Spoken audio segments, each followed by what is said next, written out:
ফ্রান্সের রাজনীতি জটিল থেকে জটিলতর হচ্ছে। বিশেষ করে বলাই হচ্ছিল যে যখন ফরাসি প্রেসিডেন্ট ইমিলিয়ান ম্যাক্রো বৃহস্পতিবার মিশেল বার্নিয়ারকে প্রধানমন্ত্রী হিসেবে নিয়োগ দিয়েছেন, তারপর থেকে বামপন্থী দলগুলো তারা কিন্তু একটি হুঁশিয়ার দিয়েছিলেন। আজকে শনিবার ফ্রান্সের রাজধানী প্যারিস সহ বড় বড় শহরগুলোতে বিক্ষোভ হয়েছে এবং এই বিক্ষোভ লাগাতার হতে থাকবে। আগামীকালও বিক্ষোভ আছে। 130টি বিক্ষোভের ডাক দিয়েছে বামপন্থী দলগুলো এবং 1 অক্টোবর সারা ফ্রান্স জুড়ে ধর্মঘট পালন করা হবে। কারণ বামপন্থী দলগুলো মনে করেন যে ফরাসি প্রেসিডেন্ট ইমিলিয়ান ম্যাক্রো তাদের সাথে বিশ্বাসঘাতকতা করেছেন, ফরাসি ভোটারদের সাথে বিশ্বাসঘাতকতা করেছেন। গতকাল শুক্রবার একটি পুল স্টার 11 একটি সমীক্ষা প্রকাশ করা হয়েছে, যেখানে বলা হচ্ছে 74% মানুষ মনে করেন বা ফরাসিরা ভেবেছিলেন ম্যাক্রো নির্বাচনের ফলাফলকে উপেক্ষা করেছেন। ফরাসি প্রেসিডেন্ট ইমিলিয়ান ম্যাক্রো 74% ফরাসিরা ভাবেন যে তিনি নির্বাচনের যে ফলাফল হয়েছে সেটাকে উপেক্ষা করেছেন এবং 55% মানুষ বিশ্বাস করেন যে তিনি সেগুলোকে চুরি করেছেন। বার্নিয়ারের যে নিয়োগ প্রক্রিয়া, সেই নিয়োগ প্রক্রিয়ায় দীর্ঘ 2 মাস অপেক্ষার পর প্রধানমন্ত্রী নিয়োগ দেওয়া হয়েছে। এই যিনি প্রধানমন্ত্রী নিয়োগ পেয়েছেন মিশেল বার্নিয়ার, তিনি একজন প্রাক্তন ইইউ ব্রেক্সিট আলোচক ছিলেন এবং তিনি প্রবীণ রাজনীতিবিদ।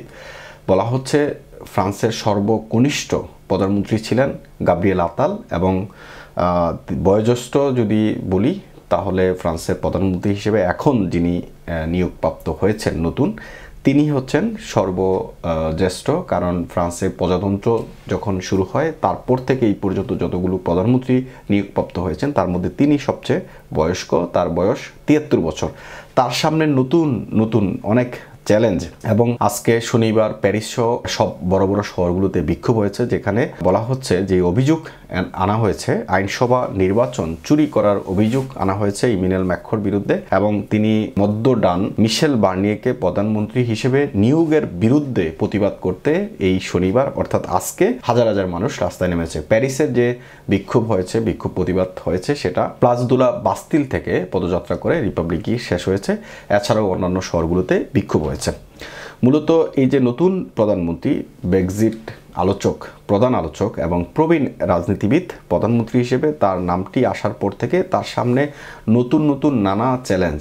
যেহেতু ফ্রান্সের রাজনৈতিক দলগুলো 3 ভাগে বিভক্ত হয়ে গেছে এবং একটি ঝুলন্ত সংসদ হওয়ার পথে, সেই জায়গায় তিনি যে কাজগুলো করতে চাইবেন সেই কাজগুলো কতটুকু তিনি করতে পারবেন। বার্নিয়ার গতকাল শুক্রবার তিনি প্রথম অফিস করেছিলেন এবং তিনি সেখানে কয়েকটি বিষয় সামনে এনেছেন। তিনি যে কাজগুলো করতে চান তার সামনে এখন এই কাজগুলো করাটা অনেক বড় একটা চ্যালেঞ্জের মুখোমুখি হবেন, যেহেতু বামপন্থীরা তার প্রতি অনাস্থা আনবে সংসদে এবং 1 অক্টোবর বলা হচ্ছে ফ্রান্স জুড়ে বিক্ষোভের ডাক দেওয়া হয়েছে নিউ ফ্রন্ট পপুলার এনএফপি। এই এনএফপি অর্থাৎ বামপন্থীদের যে জোট, এই জোটের পক্ষ থেকে বলা হচ্ছে সারা ফ্রান্স জুড়ে 1 অক্টোবর বিক্ষোভ অনুষ্ঠিত হবে। বিশেষ করে এই এনএফপির সাথে আরও কিছু ছাত্র সংগঠন রয়েছে এবং মধ্য ডানপন্থী দলগুলো রয়েছে। এই এনএফপি শুধু একা এই সংগঠন যে ধর্মঘট, সেই ধর্মঘট করবে না, তার সাথে এলএফআইও যোগ দিবে এবং সারা দেশে 130টি বিক্ষোভের ডাক দেওয়া হয়েছে। বার্নিয়ার শনিবার পরামর্শ চালিয়ে যাচ্ছিলেন কারণ তিনি একটি সরকার গঠনের চেষ্টা করছিলেন, একটি জটিল কাজ, যার কারণে তিনি সম্ভাব্য অনাস্থা ভোটের মুখোমুখি হবেন। বিশেষ করে অক্টোবরের শুরুতে সংসদে আলোচনা হওয়ার কারণে 2025 সালের জন্য একটি জরুরি খসড়া বাজেটও তিনি পেশ করবেন সেখানে। সুতরাং বলাই যাচ্ছে যে ফ্রান্সের রাজনীতি এখন ত্রিমুখী একটা সংঘর্ষের দিকে এগোচ্ছে এবং অনেকেই বলছেন, যারা রাজনৈতিক বিশ্লেষক আছেন, যে প্রেসিডেন্ট ইমিলিয়ান ম্যাক্রো তিনি হয়তো বা রিজাইনও করতে পারেন। তার পরিস্থিতি এতটাই গোলাটে হচ্ছে দিন দিন। 2027 সালে প্রেসিডেন্সিয়াল ইলেকশন অনুষ্ঠিত হবে।